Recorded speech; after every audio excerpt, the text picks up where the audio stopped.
So this is my quick review of this fidget toys, and as you can see, I got 2 packs right here, and each pack has 48 pieces in them, but I can believe you can also find in a different quantities.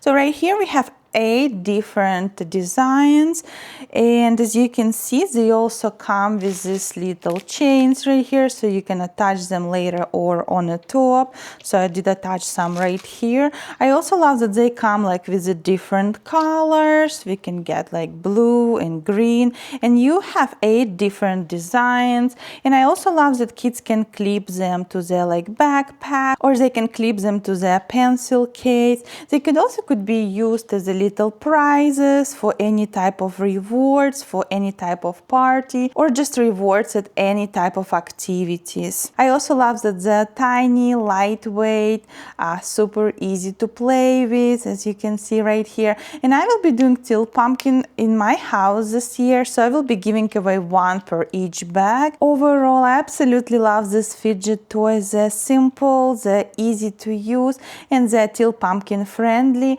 So if you're looking for some kind of prizes or for any type of parties, rewards, these fidgets could be a winner. Love it, highly recommend to check them out. Thanks for watching.